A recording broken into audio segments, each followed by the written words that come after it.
Deuxième sens, l'essence de tous les sens. Merci, chers amis internautes, une fois de plus d'être avec nous dans le cadre de Vision Nocturne sur cette émission avec Kone Nyenyeri, le mystique. Il a lavé les pasteurs, aujourd'hui il a problème.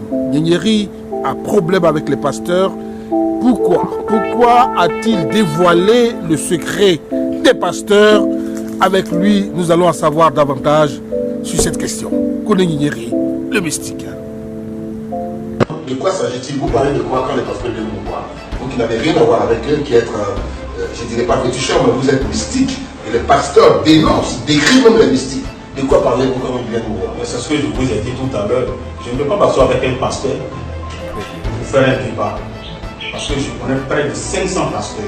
Je sais de quoi je vous parle. J'ai lavé près de 600 églises en Côte d'Ivoire ici. Je sais de quoi je vous parle. Vous comprenez? La tradition africaine à l'épreuve des églises importées, des religions, j'allais dire importées, pour savoir les raisons fondamentales du pourquoi, le pourquoi des choses. Comprendre davantage les mystères africains avec Kone Nyenyeri le mystique. Kone Nyenyeri, bonsoir. Bonsoir monsieur. Alors, vous avez lavé les pasteurs. Est-ce que vous pouvez répéter ici devant notre écran, devant nos auditeurs, nos télé-internautes, que vous, Kone Nyenyeri, vous lavez des pasteurs? Comment et pourquoi? Je l'ai dit plusieurs fois, j'ai lavé des pasteurs. J'ai lavé plus de, je crois, il y a 2 ans de cela, j'étais à 600 églises. Mon Dieu. Aujourd'hui, je suis à 850 églises, je crois bien. Voilà. Apparemment, vous avez fait une émission là-dessus et ça crée le buzz. Pour autant, on pourrait dire que les pasteurs vont doser. En fin de compte, vous êtes envahi. Mais écoutez, réveillez-vous, cherchez à comprendre beaucoup de choses. Moi, je n'ai pas de problème avec quelqu'un, moi je fais mon travail. Je suis né pour ça. Malgré tout, les pasteurs continuent de venir. C'est les gens qui parlent. Voilà, c'est les gens qui parlent. Sinon, les pasteurs continuent de venir. Vous voyez, il ne faut pas dramatiser les choses. Moi, les pasteurs sont mes amis. Voilà, les pasteurs qui ont compris sont mes amis. On mange ensemble, on fait presque tout ensemble. Voilà, donc celui qui se sent morvé, il se mouche. Mais en temps normal, un pasteur qui est loin de Dieu doit pouvoir compter sur Dieu, sur Jésus-Christ, pour faire son ministère, pour bâtir son ministère. Comment comprendre qu'ils viennent à vous avoir des pouvoirs pour pouvoir gérer l'église? C'est assez contradictoire, paradoxal. Moi, mon travail, c'est d'aider les gens pour qu'ils prospèrent, pour qu'ils, comment on appelle ça, ils avancent dans tout ce qu'ils font, dans leur domaine. Mon travail, c'est ça. Voilà. Quand quelqu'un vient me voir pour dire « Nyenyeri, je suis venu te voir pour que mon commerce marche », je sais ce qu'il faut faire pour que ton commerce marche. Quand quelqu'un vient me voir pour dire « Je suis en quête d'emploi, je cherche du boulot », je sais ce qu'il faut faire pour que tu gagnes un emploi. Quand quelqu'un vient me voir pour dire « J'ai un problème d'enfantement », je sais ce qu'il faut faire pour que tu aies au moins un enfant. Voilà. Donc, je travaille avec tout le monde. Les pasteurs viennent vers moi pour que leur église prospère. Le reste, moi, ce n'est pas mon problème. Moi, ce n'est pas mon problème. Ils croient en Dieu, ils ne croient pas en Dieu. Moi, personnellement, moi, je crois en Dieu. Je suis musulman pratiquant. Voilà, je crois en Dieu. Je crois vraiment en Dieu. Je prie à chaque heure de prière aussi. Quand ils viennent vers moi, c'est pour que l'église marche. Je n'ai jamais dit... Vous voyez, faites très attention. Les gens se lèvent, ils racontent n'importe quoi. Vous voyez, toujours quand vous me posez les questions, moi, je n'ai jamais cité le nom d'un pasteur. J'ai toujours dit que les pasteurs viennent me voir. Voilà. Mais je n'ai jamais cité le nom d'un pasteur. Ils viennent pour que leur église marche. Quand on dit l'église marcher, c'est quoi? C'est d'avoir plus de fidèles. Voilà. C'est d'avoir plus de fidèles. Bon, là, je ne sais pas maintenant s'ils prennent de l'argent avec leurs fidèles ou bien qu'est-ce qu'ils font. Non. Mais moi, je travaille pour que le monde vienne dans leur, comment on appelle ça, leur église. Mais vous connaissez un musulman pratiquant qui lave des pasteurs d'une église, cette abomination. En fin de compte, on se pose la question, si vous n'êtes pas de ceux qui contribuent à l'avènement des faux prophètes, la Bible a annoncé, eh bien, dans les derniers temps, il y aura des faux prophètes. On n'est pas dans ces temps-là. Il n'y a rien de nouveau sur la terre. Voilà, tout ce que nous vivons aujourd'hui, nos ancêtres ont déjà vécu ça. Vous venez de le dire, Dieu avait déjà dit ça aussi. Donc rien de nouveau sur cette terre-là. Si j'étais programmé pour aider les pasteurs, c'est faux prophètes à prospérer. Moi, je ne sais pas si c'est des faux ou des vrais. C'est vous qui dites des faux. Voilà. Mais moi, je ne sais pas si c'est des vrais ou faux. Mais je vous dis, moi, mon don que j'ai reçu, c'était à progresser, c'est de faire marcher le commerce, c'est de faire gagner de l'argent. Donc quand le pasteur vient vers moi, c'est pour aller laver son église. Il y a des églises où je vais laver tard dans la nuit. Je vais laver tard dans la nuit. Il y a des églises où je vais même enterrer des choses. Voilà, pour attirer les fidèles. Vous enterrez quoi? J'ai des trucs que je fais. J'ai des trucs que je fais que je vais enterrer là-bas. Je vais enterrer sous le sol pour que l'église prospère, pour que les fidèles viennent assez dans cette église. Est-ce que vous leur donnez des mots de pouvoir? Parce qu'en fin de compte, les parler en langue, il y en a tellement. Vous voyez, c'est vous qui me provoquez à parler des pasteurs et après on dit... Vous leur donnez des mots. Est-ce que vous leur donnez des mots de pouvoir? Je donne beaucoup de pouvoir des pasteurs. Vous comprenez? Même moi-même, quand je mets la main sur quelqu'un, il suffit que j'essaie d'évoquer quelque chose. Il y a des versets qui sont dans le Coran. Quand je les récite, tu tombes, il n'y a rien. Il n'y a rien. Donc, il ne faudrait même pas qu'un pasteur... Vous voyez souvent quand je parle, c'est parce que souvent il y a des pasteurs qui viennent s'asseoir pour dénigrer les médiums, pour dénigrer les féticheurs, pour dénigrer les marabouts. Pourtant, c'est avec ces marabouts-là où partez prendre ces pouvoirs-là. Jésus n'a jamais mis la main sur quelqu'un et tombé, la personne est tombée. Non. Il faut qu'on arrête de nous distraire. Tout ce qui se passe, tout ce qu'ils appellent pouvoir se trouve avec les féticheurs, avec les médiums, avec les marabouts. Ceux même qu'ils appellent les charlatans, ça se trouve avec eux.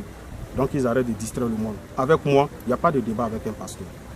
Voilà, je suis le terminus, il n'y a pas de débat avec un pasteur. Croyons en Dieu, suivons Dieu, respectons-nous, chacun fait son travail sans couler le sang. C'est ça qui est très important, c'est ce qui est important, c'est tout. Avec lui, il n'y a pas de débat avec les pasteurs. Mesdames et messieurs, à l'écouter, il y a de quoi perdre la foi finalement dans l'église. Les loups sont dans la bergerie pour manger les agneaux. En fin de compte, l'ignérie, on ne comprend plus parce que les prophètes par-ci, les pasteurs par-là, ça fait un gros business. Or, en définitive, vous avez une main noire en dessous pour faire des miracles. L'ignérie, faut-il aujourd'hui croire dans l'église, ou je veux dire dans la religion? Parce que vous êtes musulman, mais vous êtes mystique, guérisseur, voyant, pratiquant et tout ça. Alors, est-ce qu'aujourd'hui, il y a la tradition africaine et puis il y a les religions importées qui sont arrivées, musulmans, chrétiens y compris. Alors, finalement, où c'est situé? Il faut croire en Dieu, il faut croire en tout ce qu'on fait, il faut croire en Dieu. Il faut toujours aller à l'église, il faut prier.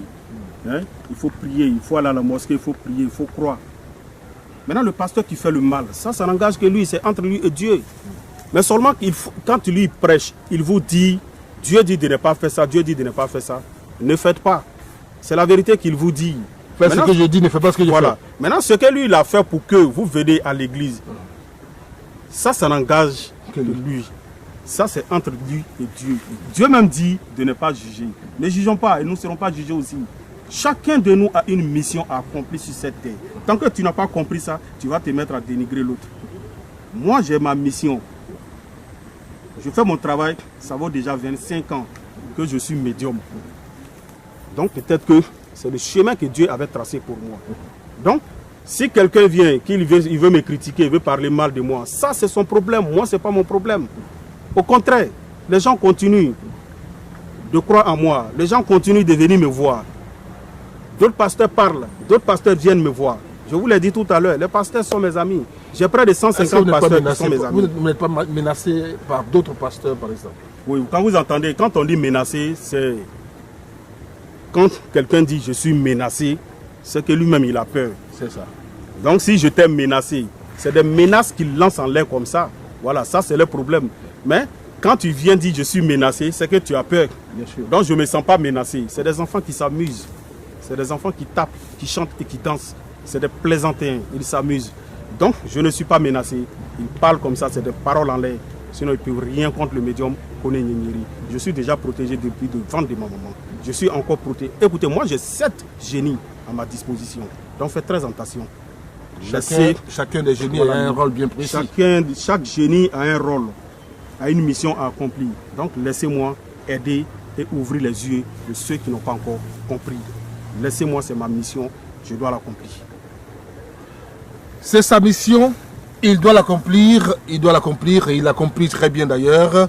Mesdames et messieurs, vous nous suivez déjà sur Vision Nocturne dans le cadre de 6e Sens, votre émission spirituelle ésotérique. Qu'est-ce que vous attendez justement, Nyenyeri, de tous ceux qui nous suivent depuis Paris, Londres, Canada, ainsi de suite. Qu'est-ce que vous attendez d'eux qui retiennent de vous en tant que celui qui lave les pasteurs et tout ça? Oui, qui retiennent que je suis le médium qui fait le bien. Voilà, je suis le médium qui aide à prospérer, je suis le médium qui rend riche. Voilà, sans signer de pacte. Chez moi, on ne signe pas de pacte. On ne signe pas de pacte, je ne travaille pas avec le sang humain. Voilà, la connaissance a évolué. Je me promène un peu partout dans le monde. Grâce à mon travail aujourd'hui, j'ai parcouru toute l'Afrique et j'ai découvert beaucoup de secrets. Parce qu'il y a des choses qu'on ne peut pas trouver en Côte d'Ivoire, qu'on peut trouver au Sénégal. Il y a des choses qu'on peut trouver au Sénégal qu'on ne peut pas trouver en Côte d'Ivoire. Il y a des choses aussi qu'on trouve en Côte d'Ivoire.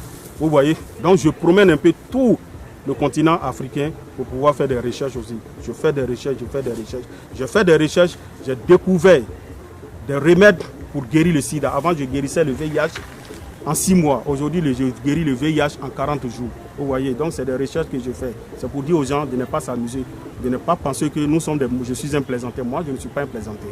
Voilà, je prends mon travail au sérieux. Celui qui pense autrement, ça n'engage que lui. Mais je dis toujours aux gens, celui qui croit en moi, qu'il vienne vers moi. Je reste ici, je décante une situation depuis l'Allemagne, je décante une situation depuis les États-Unis, je décante une situation depuis la France, étant en Côte d'Ivoire ici. Donc il faut savoir que je suis un vrai sorcier avec celui qu'on ne doit pas s'amuser. Je ne suis pas un plaisanteur. Voilà. Il y a ce que je fais et il y a ce que Dieu fait. Koné Gnénéry guérit le sida en 40 jours. Ça, c'est un scoop qu'on n'a pas laissé passer inaperçu. Vous guérissez le sida en 40 minutes. Vous en avez les preuves? Je dis en 40 jours. 40 jours. Voilà, okay. Pas en 40 minutes. Je guéris en 40 minutes. 40 Mais pour avoir les preuves, il faut me tester. Si tu ne m'as pas testé, tu ne peux pas avoir les preuves. Voilà. Tu es là, tu hésites. Il y a des gens qui ont hésité. Au dernier moment, ils ont compris. Il n'est jamais tard pour bien faire. Il faut me tester, tu vas comprendre. Tu vas savoir de quoi je suis capable. C'est pourquoi je disais tout à l'heure, il y a ce que moi je fais et il y a ce que Dieu fait. Dieu est Dieu. Voilà. Il y a ce que l'homme peut faire et il y a ce que Dieu fait. Dieu, il est au-dessus de tout. Voilà. Donc, il faut me tester et puis tu vas comprendre. Bien, voilà. Mesdames et messieurs, nous avons terminé avec cet entretien avec Koné Gnénéry,